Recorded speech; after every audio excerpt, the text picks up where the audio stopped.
Jumpa kembali dengan saya Heri Petani Indonesia, teman-teman. Pada kesempatan kali ini seperti biasa aktivitas saya melakukan pemanenan. Alhamdulillah teman-teman, walaupun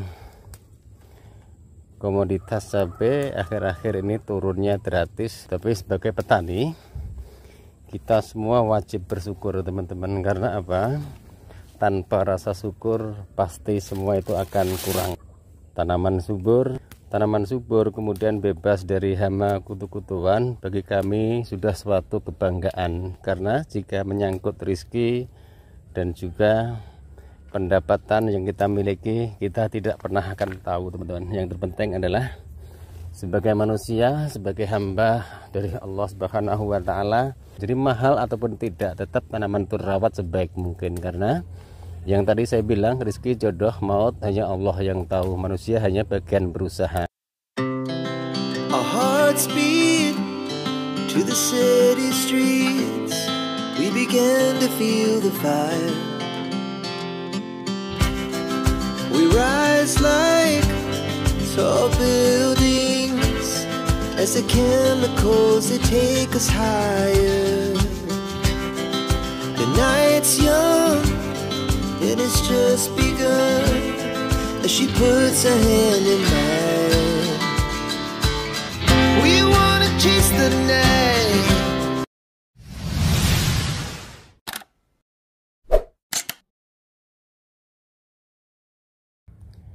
Assalamualaikum warahmatullahi wabarakatuh. Bismillahirrahmanirrahim.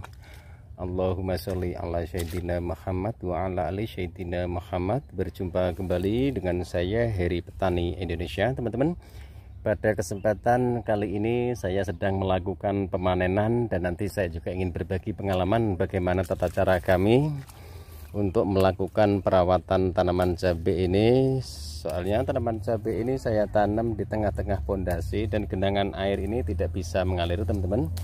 Itu pondasinya posisinya lebih tinggi daripada tanahnya. Tapi alhamdulillah, walaupun kondisi seperti ini, tanaman cabai ini tumbuh secara subur dan sama sekali tidak ada layu fusarium ataupun serangan jamur, teman-teman. Kemarin ada kendala sedikit, yaitu ada tanda-tanda serangan penyakit antraknosa. Kemudian saya lakukan dengan cara yang pertama membersihkan paret ataupun jarak antar bedengan ini. Kemudian buah yang sudah terkena penyakit antraknosa saya bersihkan, baru saya lakukan penyepraian. Penyepraiannya 2 kali, teman-teman.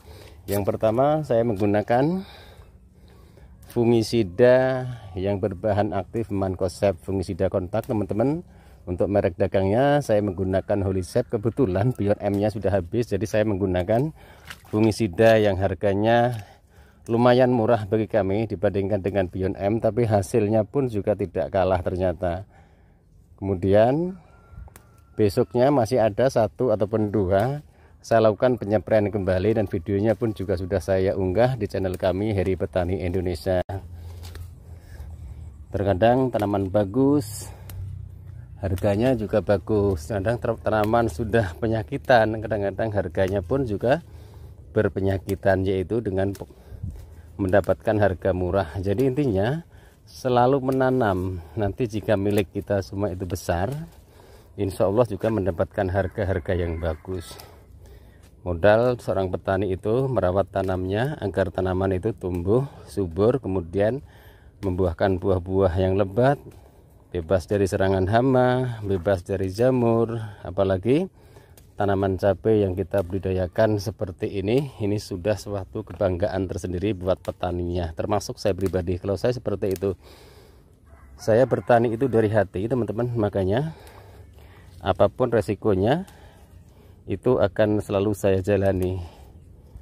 Jika kita bicara pertanian, memang suatu hal yang sangat sulit sekali, tidak bisa diungkapkan mungkin dengan kata-kata. Di saat tanaman subur mungkin kita semua santai, tapi di saat tanaman cabai sudah bermasalah, kadang-kadang dari mulai penyemaian sudah muncul virus bulenya, itu pun juga suatu tantangan yang sangat luar biasa sekali. Tapi sebenarnya kalau kita cerna, kita pahami,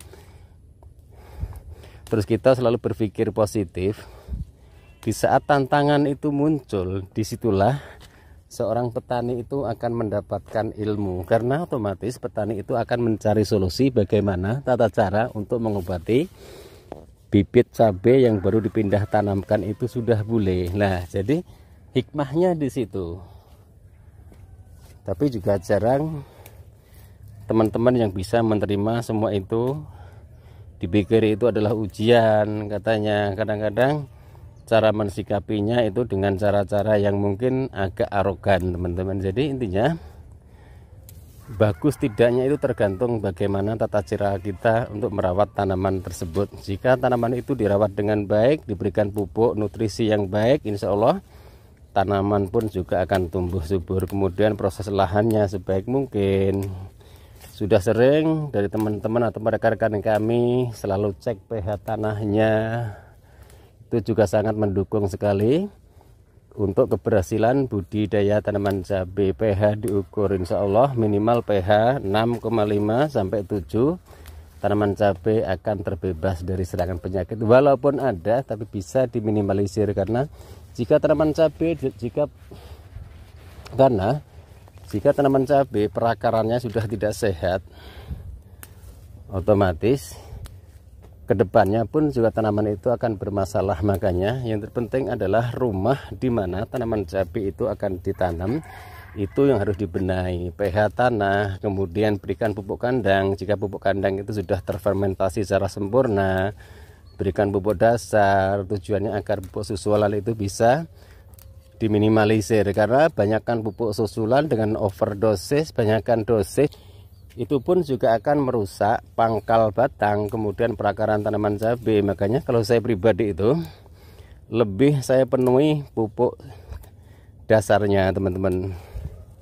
Pupuk dasar saya penuhi, nanti pupuk susulan itu kita tinggal nyantai. Dosis kecil-kecil pun juga tidak akan merusak tanaman cabai kita. Makanya hasilnya seperti ini. Jarang melakukan pemupukan, ya tetap saya lakukan pemupukan, tapi tidak seintens teman-teman semua. Kadang-kadang 7 hari sekali, 5 hari sekali kalau saya tidak, teman-teman. Jadi pupuk dasar itu selalu saya penuhi. Tujuannya jika pupuk dasar sudah tercukupi, nanti di saat tanaman, jika pupuk dasar itu sudah dipenuhi, nanti di saat tanaman sudah masuki fase generatif, tanaman itu sudah punya persiapan nutrisi dan unsur hara. Jadi yang saya penuhi itu adalah pupuk dasarnya. Pupuk susulan kadang-kadang hanya menggunakan asam humat. NPK juga saya berikan di saat tanaman kami sudah masuki usia 40 hari. Asam humat, asam amino, kemudian ultradap itu saya berikan.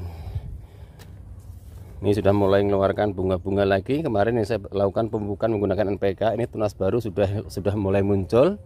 Jadi buahnya itu tidak terjeda. Yang sering saya bilang, gunakan pupuk seimbang. Pupuk seimbang itu yang ada 3 unsur, teman-teman. Jadi seimbang, NPK 16 16, 15 15 juga bisa, NPK Mutiara juga bisa, NPK Cap Tawon juga bisa, tergantung teman-teman. Yang penting jangan hanya kandungan nitrogen saja yang tinggi, nanti akan memancing munculnya jamur, apalagi di musim-musim penghujan seperti ini.